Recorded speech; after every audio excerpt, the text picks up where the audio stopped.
Saudara, jelang purna tugas, Presiden Jokowi melantik 3 wakil menteri. 2 diantaranya sosok yang dekat dengan Prabowo.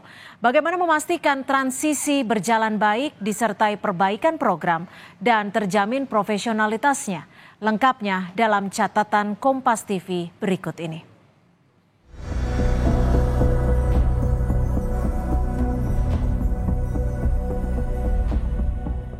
Dua bulan menjelang purna tugas, Presiden Jokowi melantik 3 wakil menteri. Salah satu yang dilantik merupakan keponakan Presiden terpilih Prabowo Subianto, Thomas Djiwandono. Thomas mengaku ia dipersiapkan untuk transisi pemerintahan Jokowi ke Prabowo. Untuk menunjukkan kontinuitas dari Presiden Joko Widodo dan Presiden terpilih. Untuk itu saya akan bekerja erat dengan Ibu Menteri Keuangan, Ibu Sri Mulyani, dengan Wakil Menteri Keuangan 1, Pak Swahasil. Tugas saya adalah supaya semua hal yang menyangkut anggaran, terutama di 2025, itu selaras dengan apa yang sudah dicetuskan oleh pemerintah sekarang, dan tentunya program-program Presiden terpilih ke depan.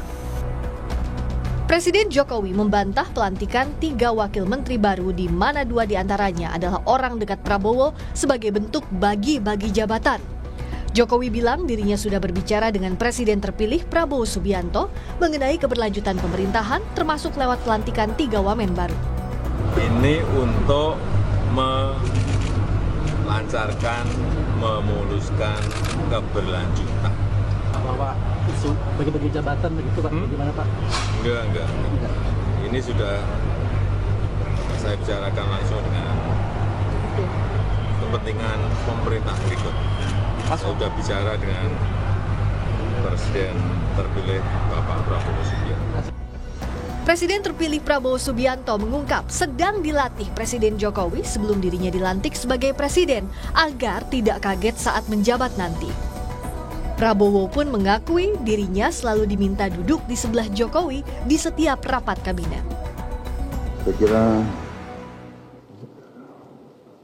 Bapak Presiden ternyata sedang melatih saya untuk supaya nanti nggak terlalu kaget begitu setelah saya dilantik, insya Allah. Beliau sekarang hampir semua rapat kabinet saya diikut sertakan dan duduknya sebelah presiden sekarang. Jadi, mohon maaf Menko. Direktur Lingkar Madani Ray Rangkuti menyebut orang-orang dekat Prabowo di kabinet Jokowi memperlihatkan Prabowo telah memilih pos kementerian yang diinginkan, serta dari gestur Jokowi ingin menjaga wibawanya sebagai presiden dalam transisi. Ya, ini artinya Pak Prabowo sudah memilih mana kursi kabinet yang harus dikuasai oleh Gerindra. Bagaimana Pak Prabowo menjelaskan, hampir semua rapat-rapat yang sekarang dilakukan di istana itu melibatkan beliau dan mendudukkan beliau di samping Pak Jokowi gitu. Itu artinya istilah saya itu Pak Jokowi sekarang sedang mengambil magnet Pak Prabowo untuk tetap menjadikan wibawa beliau sebagai presiden yang akan mangkat ini tetap terjaga. Meskipun membawa warna keberlanjutan, namun transisi antar masa pemerintahan harus tetap kritis jika ada program yang perlu diperbaiki. Tim Liputan Kompas TV.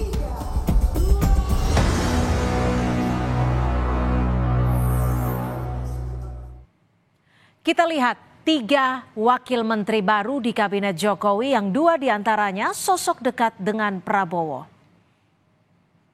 Yang pertama, saudara, Thomas Djiwandono, di mana ia adalah wakil menteri keuangan, merupakan keponakan Prabowo Subianto. Thomas juga menduduki jabatan politik sebagai bendahara umum Partai Gerindra dan tim gugus tugas sinkronisasi Prabowo Gibran saat Pilpres 2024. Lalu Sudaryono, wakil menteri pertanian, pernah menjadi asisten pribadi Prabowo Subianto. Selain itu, Sudaryono juga aktif di Partai Gerindra sebagai Ketua DPD Gerindra Jawa Tengah.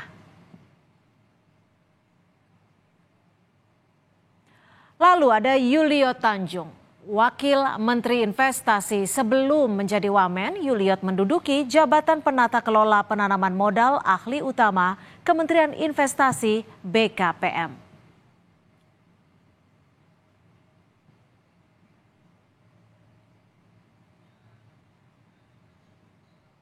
Dan saudara, yang berbeda dari transisi masa pemerintahan kali ini, Presiden terpilih Prabowo Subianto bagian dari Kabinet Presiden Jokowi, sehingga dari awal narasinya jelas keberlanjutan.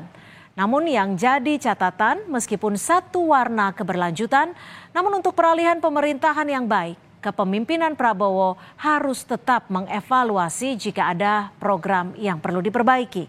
Karena tantangan global menanti 5 hingga 10 tahun mendatang, kabinet harus profesional dan hati-hati mengelola keuangan negara, kebijakan fiskal, serta berkomitmen menjaga demokrasi, supremasi hukum, serta menekankan pencegahan korupsi sebagai amanat reformasi.